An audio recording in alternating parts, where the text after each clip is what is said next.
बात करेंगे इस वक्त पाकिस्तान मुस्लिम लीग नून मरकजी रहनुमा राना एहसान अफजल साहब ने हमें ज्वाइन किया है। अस्सलाम वालेकुम राना साहब, बहुत बहुत शुक्रिया आपके वक्त के लिए। राना सनाउल्लाह साहब के दिए गए स्टेटमेंट के ऊपर बात करेंगे, लेकिन उससे पहले ये जो गैलप पाकिस्तान का सर्वे है, इसके नताइज आपकी नजर से गुजरे होंगे। फौज पर तो, अस्करी इदारों पर तो अवाम अपना एतमाद जाहिर कर रहे हैं, लेकिन सियासतदानों ने एतमाद खोया है और महज 39% एतमाद है सियासतदानों पर। Who is responsible for this? क्या सियासतदान रिस्पॉन्सिबल है या किसी और को इसका जिम्मेदार ठहराते हैं?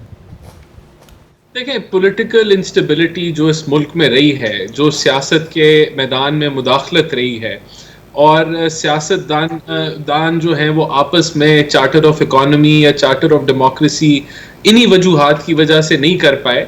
ये सारी वो वजूहात हैं कि लोग सियासतदानों से शायद उनके ऊपर जो एतमाद का लेवल है उसको हमें मजबूत करने की ज़रूरत है।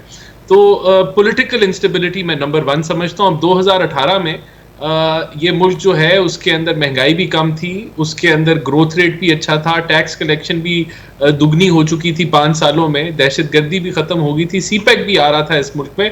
लेकिन फिर इस मुल्क के साथ एक तजर्बा किया गया, एक्सपेरिमेंटेशन हुई, जिसकी वजह से मुल्क डीरेल हो गया। तो जब इस तरह की इंटरवेंशंस होंगी तो जाहिर सी बात है जो जमहूरियत है वो उससे मजबूत। और राना साहब, आपको नहीं लगता कि सियासतदान भी इस तजर्बागाह के अंदर कैटलिस्ट का काम करते रहे हैं और ईंधन के तौर पे इस्तेमाल होते रहे हैं? समझौते, कॉम्प्रोमाइजेस, जिसको डील्स कहते हैं, फिर आजकल तो मदर ऑफ ऑल डील्स की बात हो रही है। तो ये डील्स भी तो, यानी अगर कोई मुदाखलत करता है तो मुदाखलत करने वालों के हाथ पे बैत भी तो सियासतदान ही करते रहे ना। नहीं, मैं बिल्कुल आपसे एग्री करता हूँ, ये आपकी बात ठीक है। जब सियासतदान आपस में बैठ के अपने मसाइल हल नहीं कर पाएंगे तो उनको फिर कोई और यूज़ कर लेगा उस चीज़ को, उस डिवीज़न को, उसका फ़ायदा कोई और ले जाएगा, तो फिर यही होगा कि सियासत कमज़ोर होगी और जमहूरियत कमज़ोर होगी। तो मैं तो समझता हूँ कि जो स्टेक होल्डर्स हैं, सियासी जमातें जो हैं, उनको आपस में इकट्ठे काम करने की ज़रूरत है। गवर्नमेंट ऑपोजिशन को एक मिनिमल वर्किंग रिलेशनशिप होने की ज़रूरत है, जो एग्जिस्ट करता था 2008 से 18 में। बदकिस्मती से जो एक तीसरी पार्टी इंट्रोड्यूस कराई गई, वो इस मकसद से इंट्रोड्यूस कराई गई थी कि बाकी जो दो जमातें हैं उनको दीवार के साथ लगा दिया जाए। लेकिन राना साहब, हाउ इंटरेस्टिंग इज दिस ना कि आप उस तीसरी पार्टी के इंट्रोड्यूस कराने का इल्जाम भी इस्टेब्लिशमेंट पे धरते हैं। वो जो तीसरी पार्टी इंट्रोड्यूस हुई और उसके बाद आजकल फ्लॉप भी हो गई, वो भी इसका जिम्मेदार इस्टेब्लिशमेंट को ठहराते हैं कि जो कुछ उनके खिलाफ हो रहा है वो इस्टेब्लिशमेंट की वजह से ज़ेर एहताम है। लेकिन इसके बावजूद, क्योंकि फौज को उर्फ़-ए-आम में, लेट मी से दिस ब्लंटली, फौज को उर्फ़-ए-आम में हम इस्टेब्लिशमेंट कह देते हैं, मुक़्तदिर इदारे कह देते हैं, तो उन पर तो अवाम का एतमाद बढ़ा है।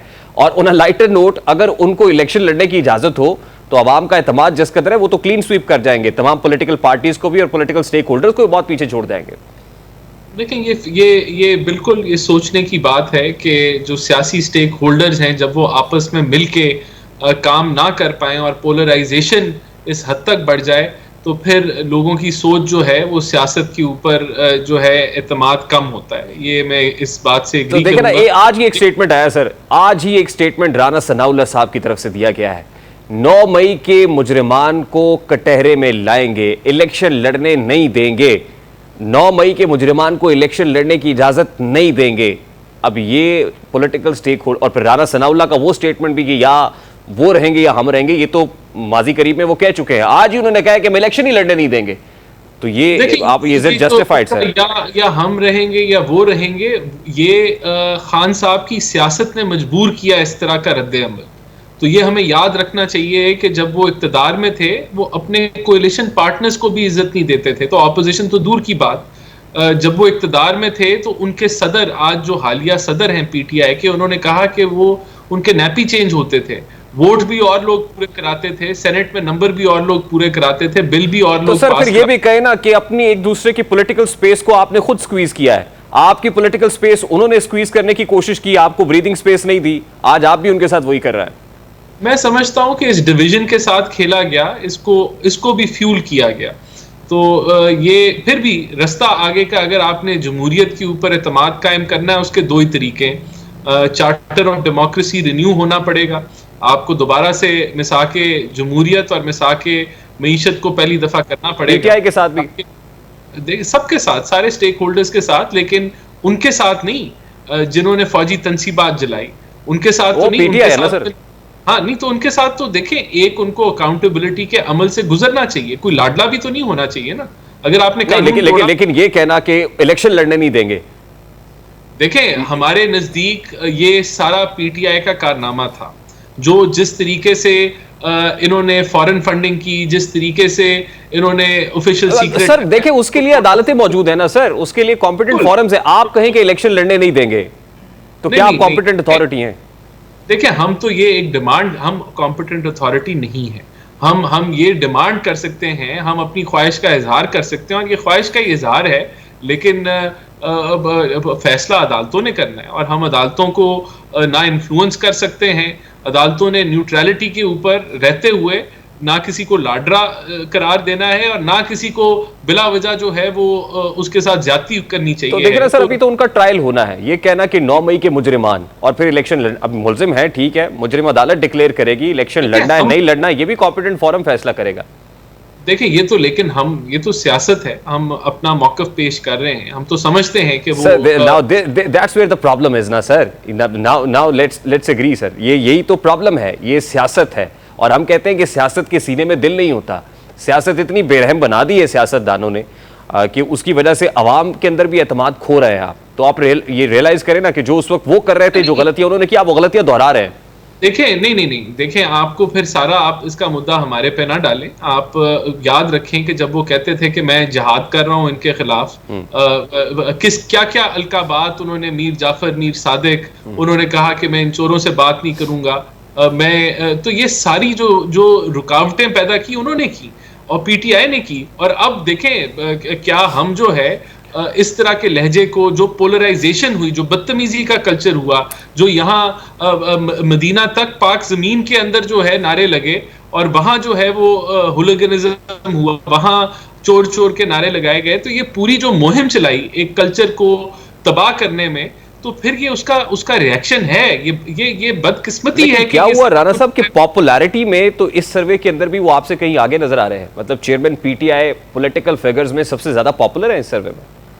देखिए, मैं नहीं समझता कि सर्वे जो है वो ये कोई बिल्कुल एक्यूरेट है, या ये अवामी उमंगों को जो है ट्रांसलेट कर रहा है। ये तो अब इलेक्शन जो है वो असल सर्वे होगा, और उसमें पता चलेगा। और इलेक्शन आप लड़ने नहीं देंगे उनको? देखिए, ये तो अदालतों ने डिसाइड करना है। हम अपनी ख्वाहिश का जरूर इजहार कर सकते हैं। हम समझते हैं कि वो मुजरिम हैं, उन्होंने ऑफिशियल सीक्रेट एक्ट को भी तोड़ा, करप्शन में भी वो सबसे आगे थे, और इसी तरीके से फॉरेन फंडिंग के केस और दीगर केसेस जो उनके खिलाफ हैं, उनके फैसले अगर न्यूट्रलिटी के साथ होंगे तो वो इलेक्शन नहीं लड़ पाएंगे, ये हम समझते हैं। और बाकी जो है वो फैसला अदालतों का। और आप ये समझते हैं कि इस सर्वे में ये कहना कि चेयरमैन पीटीआई की पॉपुलैरिटी मोर देन 50% है, इवन मोर देन 55% है, और नवाज शरीफ साहब की जो पॉपुलैरिटी वो 37% है, ये बिल्कुल सरासर झूठ है, ये गलत है? देखिए, ये तो अब उसके सैंपल को चेक करना होगा कि कितना एक्यूरेट है, कितना नहीं है। और मैं समझता हूं कि ऐसा नहीं है। बिल्कुल महंगाई से लोग परेशान हैं, लेकिन जो ये जो असल सर्वे है वो इलेक्शंस होगा, और उसमें इंशाल्लाह ताला हम एक भरपूर अक्सरियत के साथ जो है वो जीतेंगे इंशाल्लाह। और जो नैरेटिव है उसके अंदर पीएमएलएन ने डिसाइड कर लिया है कि वो होगा क्या? देखिए, नैरेटिव कोई अनोखा काम नहीं है। इस मुल्क के साथ तजर्बात नंबर 1 खत्म होने चाहिए। जो इंटरवेंशन करके 10-10, 11-11 साल के मंसूबे थे कि हमने एक जमात और एक आदमी को नाफिज करना है, जो कि नाअहल निकला, तो इस तरह की मुदाखलत जो है वो नामंजूर है, ये नहीं होनी चाहिए। ये मुदाखलत नहीं होगी तो मुल्क जो है 2018 में 5% महंगाई की शरह से ये बात बड़ी खूबसूरत है, लेकिन जैसे पार्टी का नारा लगाते हैं जजेस और जर्नलों के एहतसाब का, तो साथ ही कहीं ना कहीं से कोई आवाज उठने लग जाती है, विद इन द पार्टी आवाजें उठती हैं, और फिर उस नैरेटिव को मजीद सॉफन कर दिया जाता है। तो फिर रहे ना सर, उस पर कायम रहे, डटे रहे कि जजेस और जर्नलों का एहतसाब करना है तो करना है। नहीं, देखिए, एहतसाब तो सबका होना चाहिए। इसमें जो भी जो है कानून को अपने हाथ में लेता है, करप्शन करता है, उसका एहतसाब होना चाहिए, और हर मुल्क में होता है एहतसाब। और पाकिस्तान जरूरत के तहत नहीं, देखें, मैं समझता हूं कि जो एहतसाब का अमल है पाकिस्तान में, वो ना ट्रांसपेरेंट है, ना वो उस तरीके से मैच्योर हुआ है। उसको मैच्योर होने की जरूरत है, और इसके ऊपर ये एक एजेंडा होना चाहिए सियासी जमातों का कि एहतसाब का अमल फ्री, फेयर और ट्रांसपेरेंट हो, और सबके साथ हो, हुकूमत में भी जो लोग बैठे हैं उनके साथ भी हो, और ऑपोजिशन में जो बैठे हैं उनके साथ भी हो, जजेस के साथ भी हो, मिलिट्री का भी हो, सबका हो। तो ये तो एक जो जो फर्स्ट वर्ल्ड ममालिक हैं वहां तो ये चीजें साथ साथ चल रही होती हैं। ये तो हमारी बदकिस्मती है कि नैब को एज आला पॉलिटिकल इंजीनियरिंग के लिए इस्तेमाल किया जाता रहा और एहतसाब के नाम पे सियासी मकासद लिए गए। लेकिन अगर हमें आगे बढ़ना है तो एहतसाब सिंगल एजेंडा नहीं होना चाहिए, वो साथ चलना चाहिए। लेकिन सिंगल एजेंडा तो अभी अब गरीब आदमी है, जो तकलीफें वो सह कर रहा है वो है मईशत है। लेकिन मईशत आपकी पॉलिटिकल स्टेबिलिटी से बेहतर होगी, और पॉलिटिकल स्टेबिलिटी की ये रिक्वायरमेंट है कि अदारे अपना अपना रोल अदा करें और मुदाखलत ना करें। तो ये सारी नैरेटिव है, ये मैं समझता हूं कि मुनासिब बात है जो अवाम को समझ आए। बहुत बहुत शुक्रिया। राना एहसान अफजल साहब हमारे साथ मौजूद थे। अभी एक ब्रेक लेंगे और ब्रेक के बाद जब वापस आएंगे, इलेक्शन कमीशन ऑफ पाकिस्तान ने नई हल्का बंदियों के नताइज जारी कर दिए हैं। शहरी सिंध की जो नशिस्तें हैं, कराची की कौमी और सूबाई असम्बली की नशिस्तें बढ़ गई हैं। क्या MQM पाकिस्तान इन हल्का बंदियों पर अब राजी हो गई? क्योंकि दिखाई ये दे रहा है कि शहरी सिंध की नुमाइंदा जमात को ज्यादा हिस्सा मिल रहा है। इस पर बात करेंगे इस ब्रेक के बाद। हमारे साथ रहिए।